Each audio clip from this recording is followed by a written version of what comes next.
Ulug' ajdodimiz sohibqiron Amir Temur tavallud topgan kun munosabati bilan viloyatimizdagi kuch tuzilmalaridagi yosh harbiy xizmatchilar va xodimlar o'rtasida Temur tuzuklari bilimdoni intellektual tanlovi o'tkazildi. Hozir shu haqda.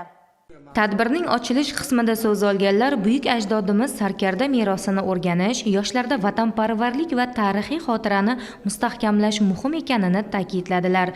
Shundan so'ng ishtirokchilar o'rtasida bilimlar bellashuvi bo'lib o'tdi. Har bir savol jamoalarning nafaqat bilimini, balki tezkor fikrlash va hamjihatlik qobiliyatini ham sinovdan o'tkazdi. Bu tanlovda o'tkazishdan asosiy maqsad shu harbiy xizmatchilarimizni, yosh harbiy xizmatchilarimizni sohibqiron Amir Temur bobomizga jasoratli, mard qilib tarbiyalash hamda hozirda O'zbekistonimizni sarhadlarini mustahkam himoyalashda shu bobokalonimizni olib borgan oqilona siyosiy irodasini mustahkamlashdan iborat bo'ldi.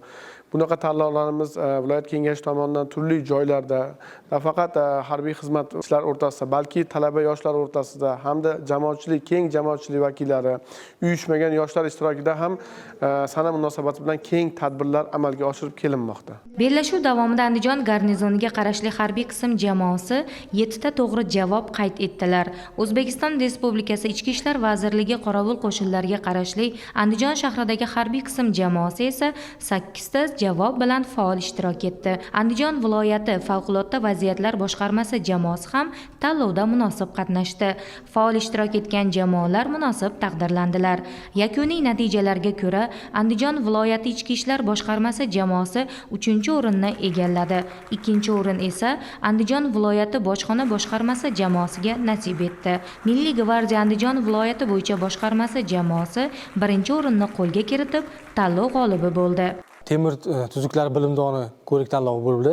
Bunda bizning yosh gvardiyachilar jamoasi g'oliblikni qo'lga kiritdi va 1-o'rinni egalladi. Bu tadbirdan ko'zlangan asosiy maqsad mana shu barcha viloyatdagi kuch tuzilmalari bilan o'zaro hamkorlikni o'rnatish, yangi do'stlar orttirish va buyuk sarkarda bobomiz Amir Temurning hayoti, ijodi va ularni bosib o'tgan yo'lini chuqurroq bilimlarga ega bo'lish va mana shunday buyuk insonni farzandi ekanligimizdan yana ham bir motivatsiya olib, keyingi faoliyatimizda o'zimiz oldimizga bir yaxshi maqsadlarni qo'yib olishdan iborat deb o'ylayman.